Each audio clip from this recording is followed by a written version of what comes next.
through the Philippine National Oil Corporation, which is PNOC, bumibili na po yung gobyerno ng sariling supply para ma-augment, madagdagan ang supply ng ating oil companies.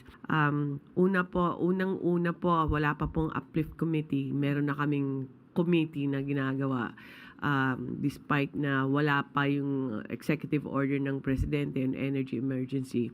He created a team and one of the basic tasks of the Department of Energy was to make sure na meron tayong langis sa bansa. Kasi nung una po, ang nervyos ng lahat, baka maubusan tayo. Pero hindi po nangyari to. Kahit wala po yung committee pa, ginawa na po to ng presidente at inutos na po sa Department of Energy. Through the Philippine National Oil Corporation, which is PNOC, bumibili na po yung gobyerno ng sariling supply para ma-augment, madagdagan ang supply ng ating oil companies. In fact, ang kabuuang 165 million liters po ang ina-acquire ng PNOC.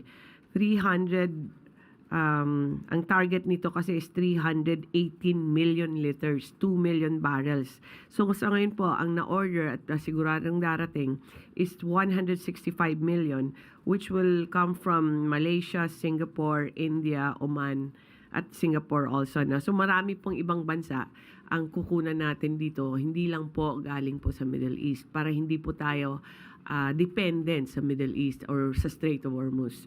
At on the other hand, ang ating mga oil companies are also exploring. Kaya po napakaganda po ng numero natin on our stocks, which is 50 days. Usually niyan 30 days lang. Ang 50 days po, hindi po ibig sabihin na mauubos na yun by 50 days, na wala na tayong langis sa bansa. Hindi po gumagalaw yung 50 kasi po, nagkukonsumo, bumibili yung tao, nagdadrive po tayo, at ginagamit, pero may dumarating po ng mga bagong stocks, replenishment. So, this has been accomplished already. May system na kami with the oil companies. Pag may problema po sila, sinusumbong po namin sa ating mga taga-Department of Foreign Affairs at sila po kumakausap sa mga ambassadors so they can help them make sure na yung mga orders ng oil companies at PNOC at dumarating. Ito po yung whole of government approach, ano?